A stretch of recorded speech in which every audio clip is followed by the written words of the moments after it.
Listen, I want you to close your eyes for a moment and think of someone you've helped, someone you've given everything to. Maybe it was a friend, a partner, or even a stranger. You gave them kindness. You gave them your heart. You didn't hesitate. You thought to yourself, this is what's right. This is what good people do. You didn't question it. You didn't wonder whether they deserved it. You just gave. Now I want you to understand something so real it might sting. Kindness can kill. It can drain you. It can break you. You see, the world we live in, it has a darkness. And that darkness is made up of people who will smile in your face, call you their friend, and drain you of every ounce of that kindness. They will take and never give.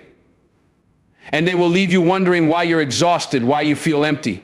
But let me tell you this, when you give and give to the wrong people, it's not kindness anymore. It's an invitation to be exploited. You've heard the saying, what you put out, you get back. Well, that's only true if you're careful with where you direct that energy. You can't keep pouring water into a broken glass and expect it to hold. If you don't protect your kindness, it will become your weakness. And if you're not careful, that kindness can be the very thing that tears you apart. Kindness is often seen as a virtue, a trait that people admire and strive to embody. It's praised in stories, movies, and everyday life as one of the highest forms of human expression.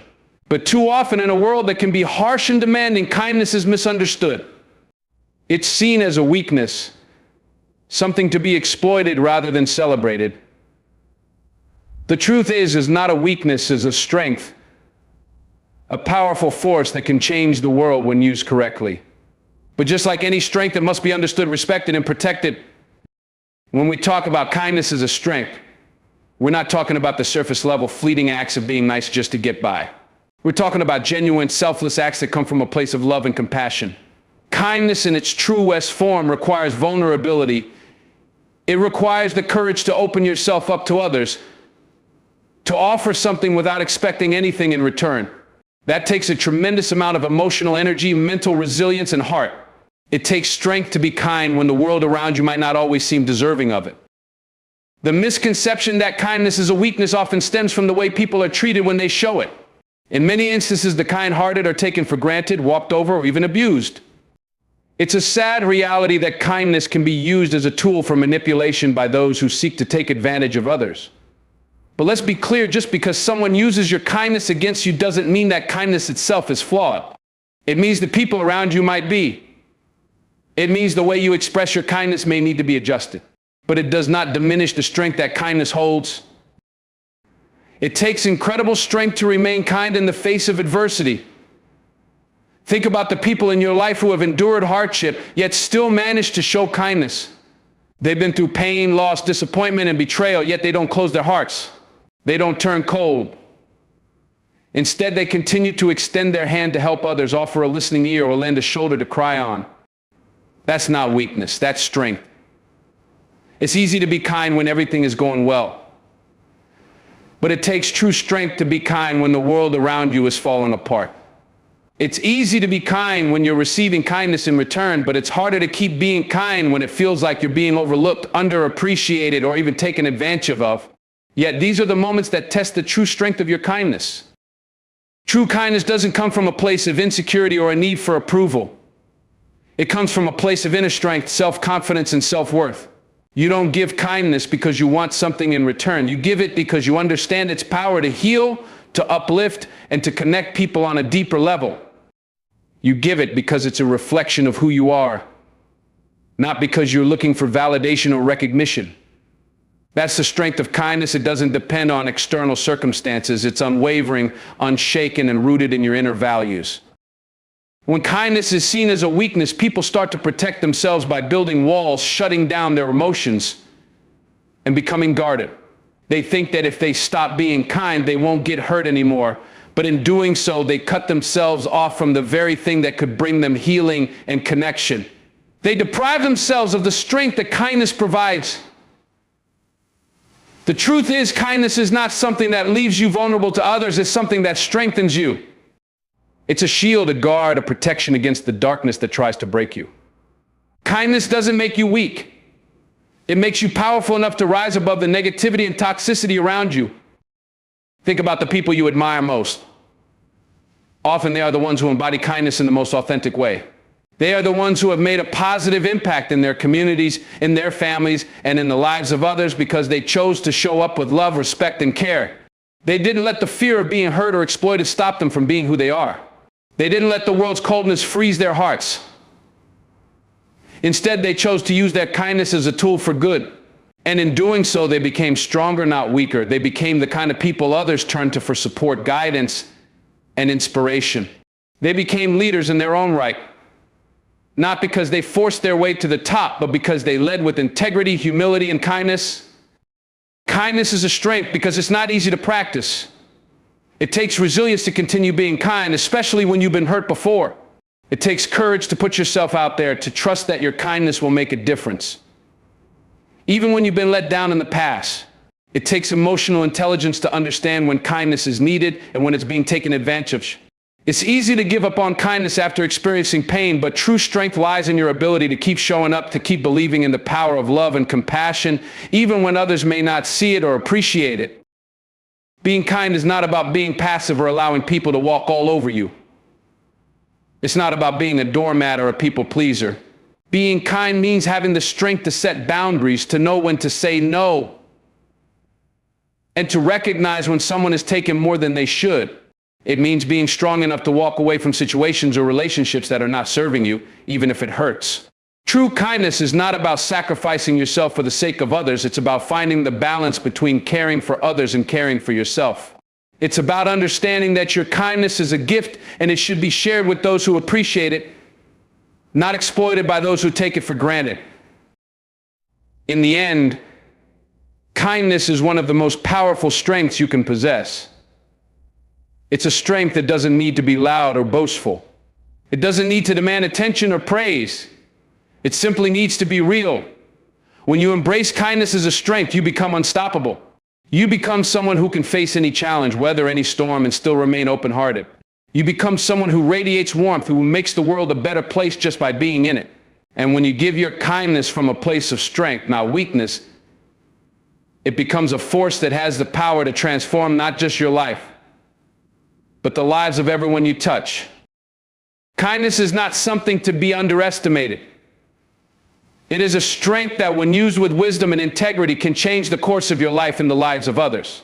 The next time you're faced with a decision to be kind or to hold back, remember this: kindness is not a weakness.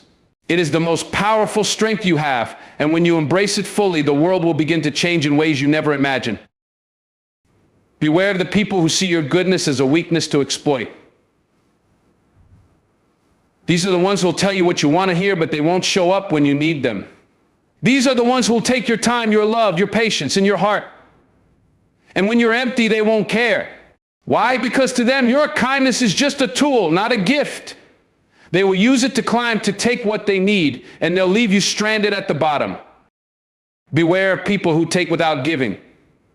This statement sounds simple, but its truth runs deep and is critical for understanding how to protect your kindness, your energy, and your spirit. The world is full of individuals who will look at your generosity, your vulnerability, and your love as something to be taken, consumed, and discarded. And while giving is noble, it is equally important to understand that not everyone who asks for your time, attention, or compassion does so with good intentions. Some people are not looking to build a relationship with you or to offer support in return. They are simply looking for what they can extract from you without any concern for what you may need or deserve in return. These are the people who take without giving. It's easy to identify these people when you take a moment to reflect. Think about the relationships in your life that have felt one-sided, where you've given far more than you've received. Perhaps you've poured your heart out to someone only to be met with silence when you needed them the most. Maybe you've invested your time, your resources, or your care into someone only for them to disappear or become indifferent when it was your turn to need something. These are not relationships built on mutual respect or love. They are relationships based on exploitation. And they can leave you feeling drained, resentful, and disconnected from your own sense of self-worth. It's not always easy to recognize when someone is taking without giving, especially when you want to believe the best in people. You may see someone in need, someone who seems vulnerable or struggling, and you may open your heart to them because you believe it's the right thing to do. You may convince yourself that they are simply going through a tough time, that they need your help, and that offering them your kindness will make a difference.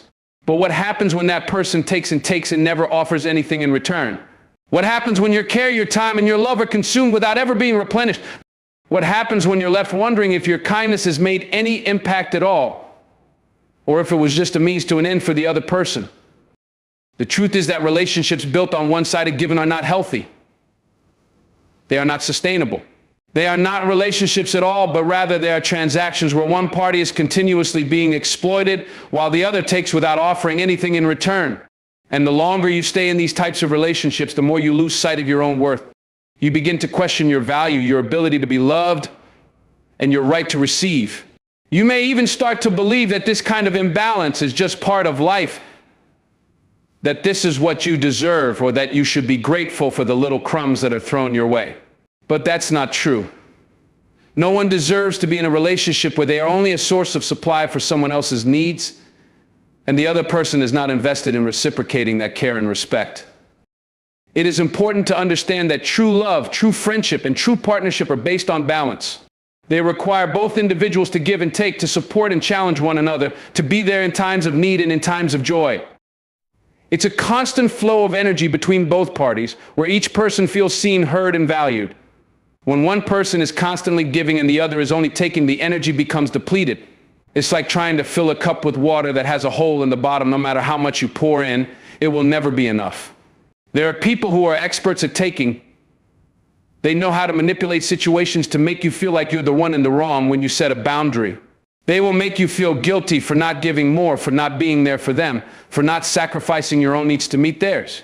They will use guilt, pity, or charm to convince you that you are obligated to continue giving, even when it feels like you are being drained dry. These people will tell you all the right things, make you feel important, and convince you that you are the only one who can help them. And slowly, without you even realizing it, they will begin to take more than you can offer, until you're left empty, exhausted, and confused about what went wrong. It's crucial to recognize the warning signs of these one-sided relationships before they consume you. Pay attention to the patterns. Notice if someone only reaches out when they need something but disappears when you need support. Observe how they react when you set boundaries or ask for something in return. Do they become defensive, dismissive, or distant? Are they quick to make excuses for why they can't be there for you, yet never hesitate to ask for your help? These are the signs of someone who takes without giving, and they are red flags that you should not ignore. The hardest part about dealing with people who take without giving is that they often mask their intentions with charm or manipulation. They make you feel like you owe them something, like you are somehow responsible for their happiness or well-being. They may even convince you that their need is greater than your own, or that you should be proud to be the one to support them. But the truth is, no one should be asked to give until it hurts. No one should feel responsible for another person's emotional, physical, or financial well-being at the expense of their own. True love and friendship are built on mutual respect, not on one person continually sacrificing for the other. The key to avoiding exploitation is learning to set boundaries. You must be able to recognize when someone is crossing a line, when they are taking more than you are able or willing to give. It's important to understand that setting boundaries is not about being selfish or unkind. It's about protecting yourself, your energy, and your sense of self-worth. You are allowed to say no when someone asks for something that doesn't serve you, and you are allowed to walk away from relationships that drain you. In fact, you must learn to protect your kindness from those who will exploit it. You must realize that your love, your time, and your energy are precious resources, and they should be shared only with those who respect and value them. At the end of the day, the people who take without giving are not the ones who will help you grow or thrive. They are not the ones who will celebrate your successes or support you through your challenges. They are not the ones who will stand by your side when things get tough. True relationships are built on the foundation of mutual care, respect, and reciprocity. If someone cannot offer you the same level of commitment, love, and support that you offer them, then it's time to reevaluate the relationship. It's time to recognize that your worth is not tied to what you can give to others. You are deserving of relationships where you are valued, where your kindness is reciprocated, and where you are treated with the same respect that you extend to others. You cannot pour from an empty cup. Protect your energy. This simple yet powerful statement holds one of the most important truths about maintaining your mental and emotional well-being. We often hear it said that in order to help others, we must first help ourselves, but so many of us overlook this fundamental principle. We pour our energy into everyone and everything around us, believing that we must keep giving, keep showing up, and keep being there for others without ever considering what we need. And in doing so, we deplete ourselves, we become tired, worn out, and eventually we lose sight of who we are and what we need to thrive. This is where the importance of protecting your energy comes in. When you give and give without replenishing yourself, you eventually hit a point of exhaustion. It may start small, just a little tiredness here and there, a sense of overwhelm that lingers, but over time, it grows into something far more significant. You start to feel emotionally drained, mentally exhausted, and physically spent. You may become irritable or distant from those around you because you no longer have the capacity to show up for anyone, including yourself. Your energy reserves, once abundant, begin to run on empty, and the things that once brought you joy now feel like burdens. The reality is, we live in a world that constantly demands our attention. There are always people needing something, whether it's your time, your help, your compassion, or your expertise. It's easy to feel like you're always being pulled in different directions, like you're always being asked to do more, to give more, to be more.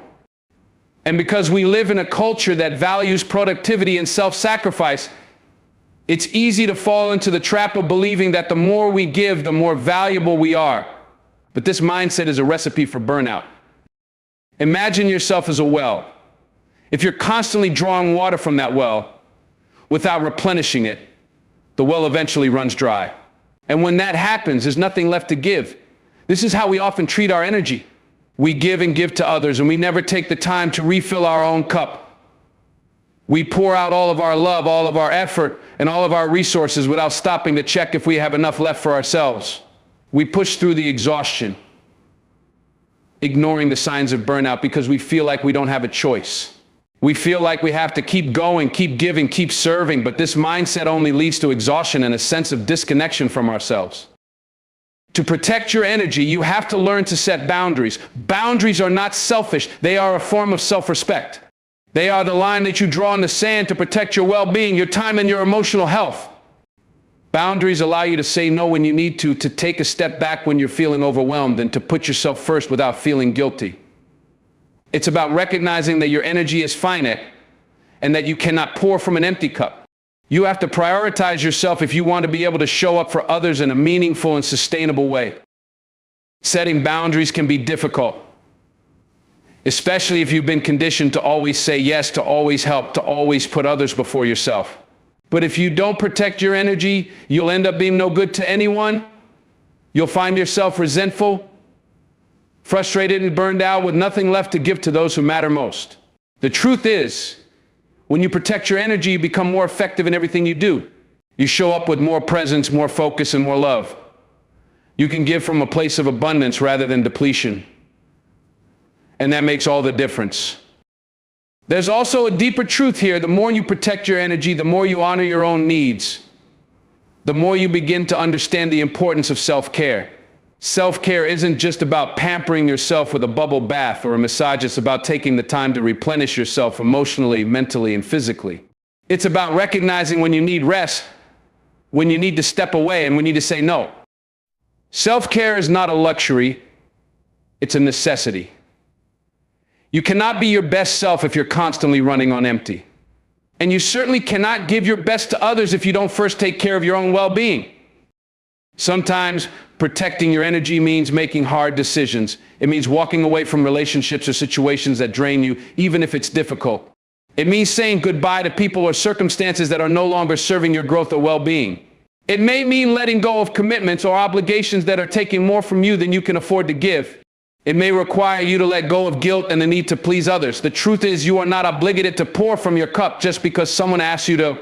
You are not responsible for carrying the weight of the world on your shoulders. You are only responsible for your own well-being and for giving when you have the capacity to do so. It's also important to recognize that protecting your energy doesn't mean being selfish in the negative sense of the word. It doesn't mean isolating yourself or withdrawing from the people who care about you. It doesn't mean ignoring the needs of others altogether. It simply means that you have to be selective about where and to whom you give your energy. Not every request, every person, or every situation deserves your time or your attention. Some people will drain you while others will lift you up. It's about understanding the difference and making conscious choices about where you invest your emotional and physical energy. Learning to protect your energy also involves developing emotional resilience, Life will always bring challenges, obstacles, and people who try to take more than they should. You will encounter situations that drain you, but it's how you respond to these situations that matters. Emotional resilience is the ability to bounce back from these draining experiences, to refill your cup, and to continue moving forward with strength and purpose. It's about finding balance between giving and receiving, between being there for others and being there for yourself. The more you practice protecting your energy, the more you'll realize that you have the power to create the life you want. You have the power to surround yourself with people who uplift you, to engage in activities that recharge you, and to set boundaries that preserve your peace. You don't have to give everything to everyone, and you don't have to be everything to everyone. You are allowed to put yourself first when necessary. You are allowed to prioritize your own needs without feeling guilty. In fact, it is only when you protect your energy that you can truly give to others in a meaningful and sustainable way. Remember, protecting your energy isn't about being perfect or never feeling drained. It's about being mindful of your own limits and making conscious choices about how to use your energy. It's about recognizing when you need a break, when you need to step back, and when you need to refuel. It's about understanding that your well-being is just as important as anyone else's, and that you cannot pour from an empty cup. When you protect your energy, you create a life that is aligned with your values, your needs, and your purpose.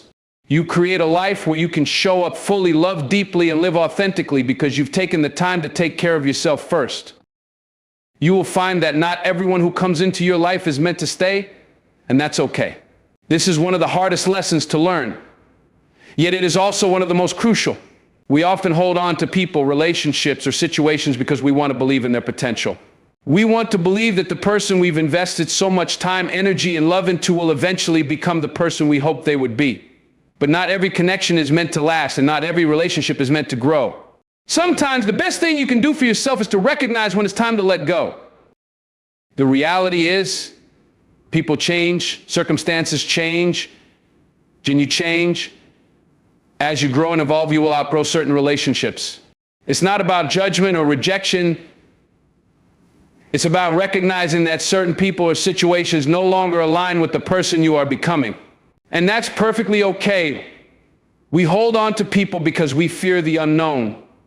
We fear being alone, or we fear that letting go means, or somehow giving up or admitting defeat.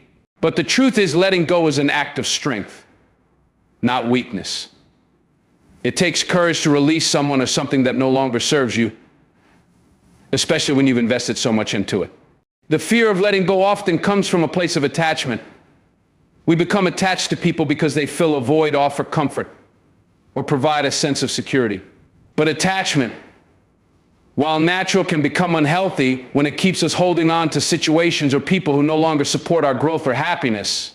We can become so attached to an idea of someone or something that we lose sight of what's best for us. We continue to pour our energy into something that isn't giving us the same return, and we become afraid that without it, we will lose something vital.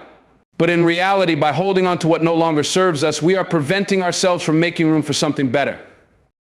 Letting go doesn't always mean walking away entirely from a person or situation. It can also mean accepting that it is no longer serving you in the way you hoped. Sometimes relationships drift apart naturally because people change. You might realize that the person you once felt deeply connected to no longer shares the same values or priorities as you. Or perhaps they've changed in ways that no longer align with your own growth. This is a normal part of life, and it doesn't mean that the relationship was a failure. It simply means that the time has come for each of you to move on in different directions. What can make letting go so challenging is the emotional attachment we form. We create narratives around relationships, telling ourselves that we need them, that they define us, or that they are a reflection of who we are. When someone exits our life, it can feel like a loss of identity, a loss of something that was integral to our sense of self. But in truth, we are not defined by our relationships or the people in our lives. We are defined by who we are on our own terms. We are defined by our values, our beliefs, our strengths, and our journey. Sometimes letting go of people who no longer serve us is the most empowering decision we can make. It allows us to rediscover ourselves, to reclaim our peace, and to move forward without the weight of unnecessary attachments. Letting go can also be difficult because we fear that it will leave a void. We worry that without certain people or situations, we will feel lonely, incomplete, or lost. But what we fail to realize is that these voids can actually be opportunities for growth. When we let go of things that no longer serve us, we make room for new experiences, new people, and new possibilities. The void that we feel is not a permanent space. It is simply a transition, a moment of change that allows us to evolve into the next version of ourselves. Sometimes letting go means accepting that you have done all you can. There are people in life who are not ready to change, grow, or meet you where you are. No matter how much love, time, or effort you pour into them, they may not be willing or able to reciprocate. And that's not a reflection of your worth, it's simply a reflection of their own limitations. You cannot force someone to grow or to change, just as you cannot force a relationship to work when it no longer fits. When you recognize that you've done everything you can, the most compassionate thing you can do is to let go and move forward. By doing so, you free yourself from the emotional burden of trying to carry someone else's weight and make space for the people who are ready to meet you on the same level. Letting go also requires us to examine our expectations. Sometimes we hold on to relationships or situations because we expect them to turn out a certain way. We believe that if we just wait long enough, things will improve, that people will change, or that the situation will get better. But what we fail to realize is that our expectations are often the very thing keeping us stuck. When we hold on to a relationship or situation based on what we think it should be, we are ignoring the reality of what it actually is. The longer we hold on, the more we risk our own happiness and growth. Letting go requires us to release our expectations and accept things as they are, not as we want them to be. At its core, letting go is about recognizing that you deserve better. It's about acknowledging that your energy and love are precious, and they should not be spent on things or people that drain you or hold you back. You are worthy of relationships that uplift you, challenge you, and support your growth. You are worthy of spaces that nourish you, opportunities that excite you, and experiences that help you become the best version of yourself. Letting go is not about being cold or indifferent. It is about being kind to yourself and understanding that your peace, happiness, and growth matter. As you move through life, you will encounter moments where letting go is necessary. These moments will be painful, but they will also be moments of transformation. When you let go, you make room for something better, something that is aligned with your true self and your purpose. And in the process, you will learn to trust yourself, to trust the journey, and to trust that everything is unfolding exactly as it should. Letting go is not the end, it is the beginning of something new, something brighter, and something that is meant for you. In this life, you have to learn that not everyone is going to see your worth. Not everyone is going to appreciate your kindness, your sacrifices, or the love you give. There will be times when you give your all to someone and they will take it for granted. They will overlook your value, not because you are not valuable, but because they are either too blind to see it, or they are too selfish to recognize it.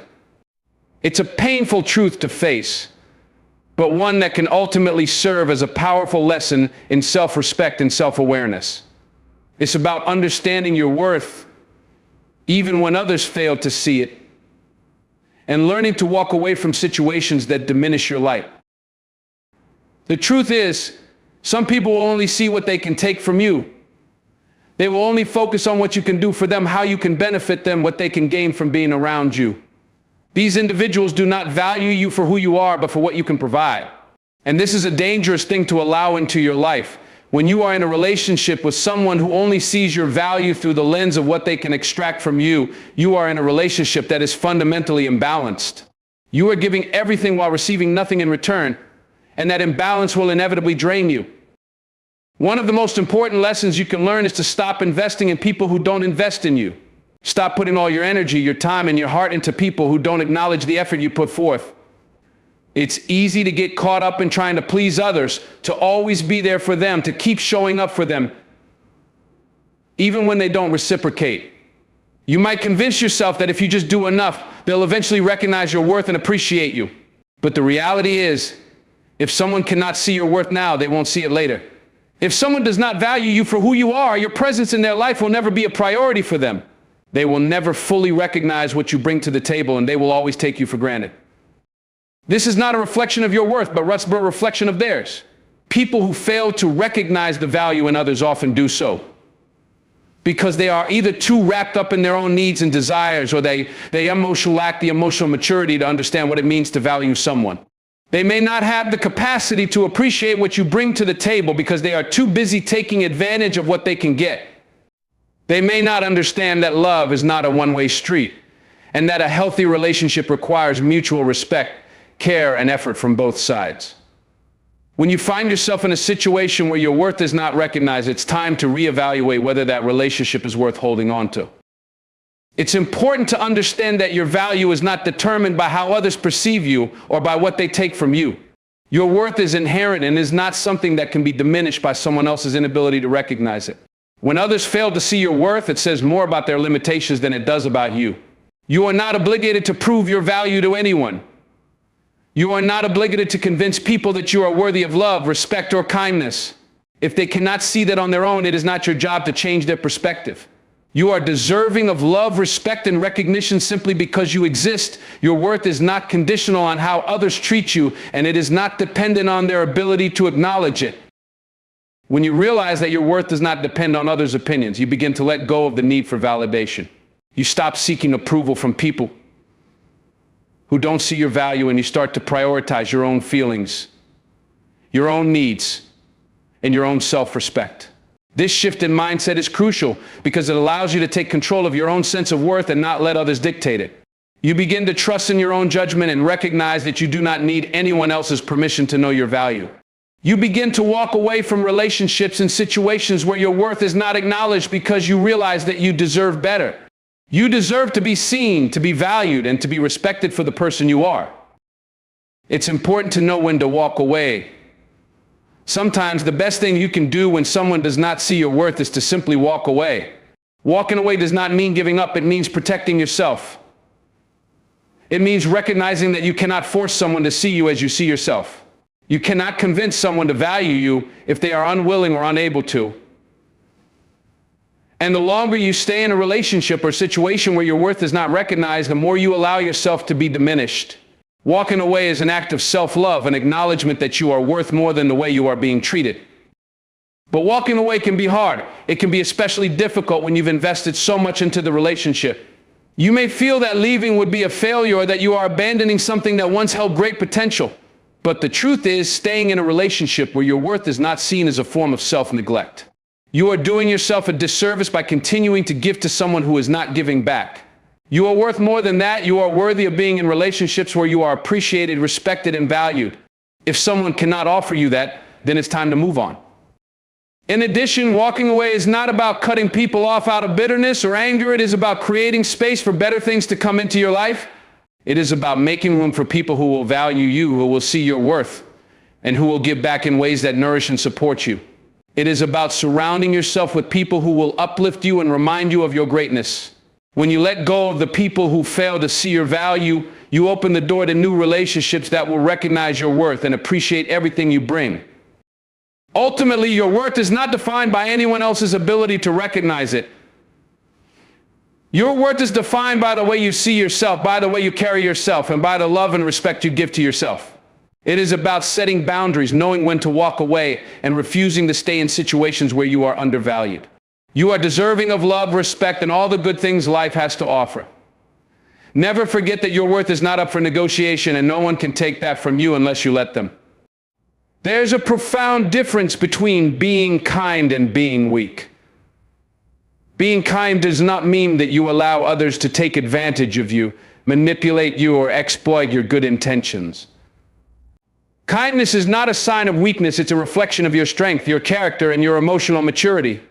When you extend kindness to others, you are showing that you have the ability to be compassionate, empathetic, and considerate, but this should never be mistaken for an open invitation to be used or mistreated. Unfortunately, there are those who will exploit your kindness, taking from you without ever giving back. They will see your good heart as a vulnerability, and they will use it for their own benefit without hesitation.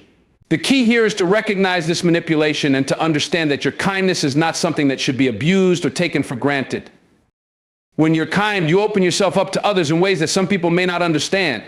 You offer your help, your time, your love, and your support without expecting anything in return. You offer it because it's in your nature, because you believe in the good in people, and because you want to make a difference. But what happens when people don't appreciate that kindness? What happens when they start to see your compassion not as a gift, but as something they can take advantage of for their own gain? This is where the line must be drawn. Kindness Kindness should never come at the expense of your peace, your well-being, or your self-respect. If someone is exploiting your kindness, you have the right to step back, reassess the situation, and set boundaries that protect your emotional health. One of the most important lessons in life is learning to recognize when your kindness is being used against you. There will be times when you give and give only to find that others take and take without ever giving anything back. This is not the kind of relationship you deserve to be in. You deserve to be surrounded by people who appreciate you for who you are, who recognize the value of your kindness, and who reciprocate your good intentions in ways that are genuine and respectful. If you continue to pour into a relationship where your kindness is exploited, you will only drain yourself, leaving you empty, exhausted, and resentful. This is not a sustainable way to live, and it is not a way to cultivate meaningful, healthy relationships. The challenge is that kindness by nature is often misunderstood. Some people mistake it for weakness or vulnerability, and they will try to take advantage of that. They may test your boundaries, push your limits, and manipulate your emotions, all the while expecting that your kindness will allow them to get away with it. They may not have any ill intentions, but that doesn't change the fact that they are using your generosity for their own benefit. This is where you have to stand firm and protect yourself. Your kindness is not something that should be exploited. You have the right to say no, to establish limits, and to walk away from situations or people who do not respect your kindness. It is also important to recognize that kindness is not about pleasing everyone or always being available to others. It's not about sacrificing your own needs, desires, or boundaries just to make someone else happy. True kindness comes from a place of self-respect and understanding that you can give to others without depleting yourself. When you are kind to others, it should not come at the expense of your own well-being. You should never have to feel like you are giving more than you can afford emotionally or physically. If you do, you are not practicing kindness, you are practicing self-neglect. Real kindness involves knowing when to give and when to protect yourself. It involves understanding that sometimes the kindest thing you can do for yourself and others is say no, to establish boundaries, and to walk away from people who are taking advantage of your generosity. People who exploit kindness often do so because they see it as a weakness. They believe that if you are kind, you will never say no, that you will always put others first, and that they can get away with using you for their own benefit. They may not even realize they are doing it. They may simply be accustomed to taking from others without giving back. However, when you allow this behavior to continue unchecked, it becomes a cycle that drains you emotionally, mentally, and physically. You may begin to feel like you are constantly giving but receiving nothing in return. This imbalance can create resentment, bitterness, and frustration, which can negatively impact your self-esteem and your outlook on life. When your kindness is constantly being exploited, it is essential to take a step back and evaluate the situation. Is this relationship truly reciprocal? Are you being appreciated, or are you simply being used? If you find that you are constantly giving without receiving anything in return, it is time to reassess whether this relationship is serving you. Kindness should be mutual. It should come from a place of respect, understanding, and empathy, not from a place of obligation or expectation. You deserve to have relationships where both parties give and take, where kindness flows freely both ways, and where you are not the only one investing in the connection. The key to protecting your kindness is to learn how to establish healthy boundaries. Boundaries are not about shutting people out or being unkind. They are about taking care of yourself while still being open to others. Boundaries allow you to maintain your sense of self while interacting with the world around you. When you set boundaries, you are telling others that you value yourself and your time. You are teaching them that you will not tolerate being taken advantage of, and you will not allow anyone to use your kindness for their own gain. Setting boundaries requires courage and self-respect, but it is an essential part of protecting your peace and your emotional well-being. When you set boundaries, you are not being rude or selfish. You are simply protecting your emotional health. You are recognizing that your kindness has limits and that it is not something that should be exploited. You are teaching others how to treat you with respect and dignity. And while this may be uncomfortable at first, it is an act of self-love and self-care. You are putting your own needs first, and you are saying no to relationships and situations that do not serve your highest good. It is also important to recognize that you cannot control how others will respond to your boundaries. Some people may push back, try to guilt trip you, or manipulate you into giving more than you are comfortable with. However, this is a reflection of their own issues and not a reflection of your worth. When you set boundaries, you are teaching others how to treat you. If they do not respect those boundaries, it is up to you to decide whether or not you want to continue engaging with them. If they continue to exploit your kindness despite your boundaries, it may be time to distance yourself from them entirely. Kindness is a powerful gift, but it must be given in a way that is balanced and healthy. It should never come at the expense of your own well-being, and it should never be exploited by others. Kindness is meant to be shared and reciprocated, not used as a tool for manipulation. It's essential to recognize when your kindness is being exploited and to take steps to protect yourself. By setting boundaries, practicing self-respect, and walking away from situations that drain you, you can ensure that your kindness is a source of strength and not a weakness. You are deserving of love, respect, and kindness, and you should never settle for anything less. Kindness is a weapon, but you must wield it wisely. It can build bridges, it can heal wounds, but it can also destroy you if it's not protected. I didn't give it away to those who only take. You've got too much to offer, too much strength, too much love to be spent on the wrong people. You are worthy of kindness that is returned. You are worthy of love that fills you, not drains you. You are worthy of relationships that give as much as they take. And don't you ever forget that. So be kind, but be wise. Be loving, but be discerning. And above all, never forget that your kindness is a treasure, not a tool. Protect it. Guard it. Use it for the right people. Because in the end, kindness will kill those who try to exploit it, but it will also save you if you learn how to protect it from those who don't deserve it.